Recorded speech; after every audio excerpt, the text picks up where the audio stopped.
Hello guys, welcome to another video of ലിറ്റ്ബീസിൻ്റെ മറ്റൊരു വീഡിയോയിലേക്ക് എല്ലാവർക്കും സ്വാഗതം.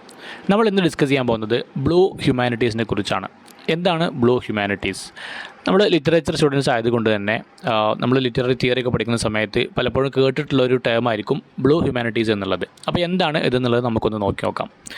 ആദ്യമായിട്ട് എന്താണ് ബ്ലൂ ഹ്യൂമാനിറ്റീസ് എന്ന് പറഞ്ഞു കഴിഞ്ഞാൽ, ഇത് നമ്മുടെ റിലേഷൻഷിപ്പ്, മനുഷ്യൻ്റെ അതല്ലെങ്കിൽ മനുഷ്യനില്ലാത്ത സംഭവങ്ങളുടെയൊക്കെ റിലേഷൻഷിപ്പാണ്. എന്തുമായിട്ടുള്ള ഓഷനുമായിട്ടുള്ള റിലേഷൻഷിപ്പിനെയാണ് നമ്മൾ പ്രധാനമായിട്ടും ബ്ലൂ ഹ്യൂമാനിറ്റീസ് എന്നുള്ളതുകൊണ്ട് അർത്ഥമാക്കുന്നത്, അല്ലേ? ഇപ്പോൾ നമ്മൾ ലാൻഡുമായിട്ട് അത്രയും കണക്റ്റഡാണ്. ലാൻഡ് സെൻറ്റേർഡ് ആയിട്ടുള്ള ടെറസ്ട്രിയൽ ആയിട്ടുള്ള ഒരുപാട് സംഗതികളുമായിട്ട് നമ്മൾ കണക്റ്റഡാണ്. പക്ഷേ ഇതിൽ നിന്നപ്പുറമായിട്ട് ഓഷനുമായിട്ട് എങ്ങനെയൊക്കെ നമ്മൾ ബന്ധപ്പെട്ട് കിടക്കുന്നു എന്നുള്ള ചിന്തയാണ് ബ്ലൂ ഹ്യൂമാനിറ്റീസ് എന്ത് ചെയ്യുന്നത്, ഉയർത്തുന്നത്. ഇപ്പോൾ സീസ് ആവട്ടെ, മറ്റ് വാട്ടർ ബോഡീസ് ആവട്ടെ, ഇതൊക്കെ എങ്ങനെയാണ് ഹ്യൂമൻ കൾച്ചറിനെ, ലിറ്ററേച്ചറിനെ, ഹിസ്റ്ററിയൊക്കെ രൂപപ്പെടുത്തുന്നത് എന്നുള്ളതാണ് പ്രധാനമായിട്ടും ബ്ലൂ ഹ്യൂമാനിറ്റീസ് എന്നുള്ളത് കൊണ്ട് അർത്ഥമാക്കുന്നത്. ഇനി നമുക്ക് നോക്കി നോക്കാം എന്താണ് ഇത് പ്രധാനമായിട്ടും ആരാണ് ഇതിന് പ്രപ്പോസ് ചെയ്തിട്ട് കൊണ്ടുവന്നിട്ടുള്ളത്. അപ്പോൾ നമ്മൾ സ്റ്റീവ് മെൻസ് എന്ന് പറഞ്ഞ വ്യക്തിയുടെ പേര് ഒരിക്കലും മറക്കാൻ പാടില്ല. സ്റ്റീവ് മെൻസ് ആണ് ആദ്യമായിട്ട് ഈ ഒരു ടേം കൊണ്ടുവരുന്നത്. ഇദ്ദേഹം ഒരു ലിറ്റററി ക്രിട്ടിക്കാണ്, ഇദ്ദേഹം ലിറ്റററി പണ്ഡിതനാണ്. ഇദ്ദേഹമാണ് ആദ്യമായിട്ട് ബ്ലൂ ഹ്യൂമാനിറ്റീസ് എന്നുള്ള ഒരു ടേം കൊണ്ടുവരുന്നത്. അതുകൊണ്ട് തന്നെ സ്റ്റീവ് മെൻസുമായിട്ടാണ് നമ്മൾ ഈ ഒരു ടേമിനെ കണക്ട് ചെയ്ത് മനസ്സിലാക്കേണ്ടത്. ഓക്കെ, ഇനി പ്രധാനപ്പെട്ട ഐഡിയകൾ എന്തൊക്കെയാണെന്നുള്ളത് നമുക്കിതിൽ നോക്കാം. ഒന്ന്, Ocean as A cultural space എന്നുള്ളതാണ്, അല്ലേ? കടൽ എന്നുള്ളത്, ഓഷൻ എന്നുള്ളത് അതൊരു കൾച്ചറൽ സ്പേസ് ആയിട്ട് വരുന്നതായിട്ട് നമുക്കിതിൽ കാണാൻ പറ്റും.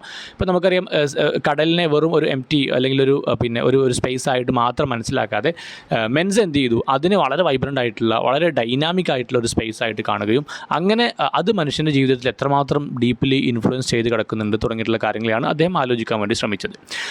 മറ്റൊരു പ്രധാനപ്പെട്ട ഐഡിയ എന്ന് പറഞ്ഞാൽ ഫ്ലൂയിഡിറ്റി ആൻഡ് ചേഞ്ച് ആണ്, അല്ലേ?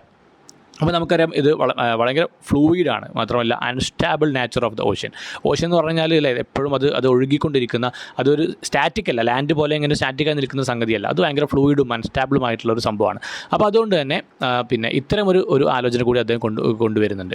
പിന്നെ നമ്മുടെ ഒരുപാട് ട്രഡീഷണൽ കാറ്റഗറീസ്, നമ്മുടെ ഐഡൻറ്റിറ്റി, ടൈം, സ്പേസ് തുടങ്ങിയിട്ടുള്ള കാര്യങ്ങളൊക്കെ നമുക്ക് റീതിങ്ക് ചെയ്യാൻ, പുനരാലോചിക്കാൻ വേണ്ടിയിട്ട് നമ്മൾ എന്ത് ചെയ്യുക, നമ്മൾ ഇതിനെക്കുറിച്ചൊക്കെ പുനരാലോചിക്കാൻ വേണ്ടി നമ്മൾ എന്ത് ചെയ്യുക, ഈ ഒരു ഓഷൻ എന്നുള്ളൊരു സംഗതി അദ്ദേഹം എന്ത് ചെയ്യുന്നുണ്ട്, കൊണ്ടുവരുന്നതായിട്ട് കാണാൻ പറ്റും. അപ്പോൾ ഇതിൻ്റെ ഒരു നേച്ചർ, ഒരു ഭയങ്കര ഫ്ലൂയിഡും അൺസ്റ്റാബിളുമായിട്ടുള്ളൊരു നേച്ചർ കാരണമായതുകൊണ്ട് തന്നെ നമ്മുടെ ട്രഡീഷനെയും നമ്മുടെ ഐഡൻറ്റിറ്റിയെയും പിന്നെ അതുപോലെ തന്നെ നമ്മുടെ ടൈം, സ്പേസ് തുടങ്ങിയിട്ടുള്ള കാര്യങ്ങളൊക്കെ നമ്മൾ ഒന്ന് റീതിങ്ക് ചെയ്യും എന്നുള്ളതാണ് അദ്ദേഹം പറയുന്നത്.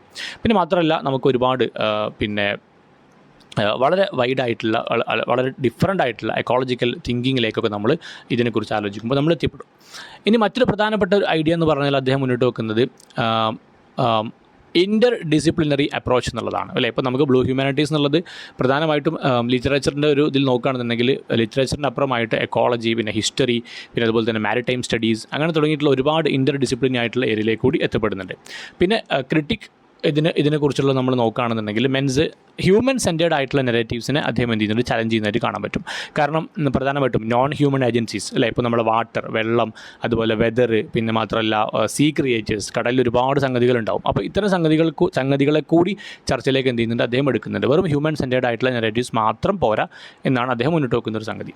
പിന്നെ ഒരുപാട് ക്ലൈമറ്റ് ക്രൈസിസിനുള്ള ഒരു റെസ്പോൺസ് കൂടി നമുക്കിതിൽ പ്രധാനപ്പെട്ട ഒരു തീമായിട്ട് കാണാൻ പറ്റും. അപ്പോൾ അദ്ദേഹത്തിൻ്റെ വർക്ക് എന്ന് പറഞ്ഞാൽ പ്രധാനമായിട്ടും എക്കോളജിക്കൽ കൺസേൺസ്, അല്ലേ? നമ്മുടെ ഭൂമിയിൽ ഉണ്ടാകുന്ന എക്കോളജിക്കലായിട്ടുള്ള പ്രശ്നങ്ങൾ, മാത്രമല്ല സീ ലെവൽ ഉയരുക, പിന്നെ ഓഷൻ പൊല്യൂഷൻ, പിന്നെ അങ്ങനെയുള്ള ഒരുപാട് സംഗതികൾ ഇതിൻ്റെ കൂടെ ഡിസ്കസ് ചെയ്യുന്നതായിട്ട് കാണാൻ പറ്റും. അപ്പോൾ ഇതാണ് നമ്മുടെ ബ്ലൂ ഹ്യൂമാനിറ്റീസ് എന്നുള്ള ഒരു ഐഡിയ കൊണ്ട് അർത്ഥമാക്കുന്നത് എന്നുള്ളത് മനസ്സിലാക്കാം. മറ്റൊരു വീഡിയോയിൽ വീണ്ടും കാണാം.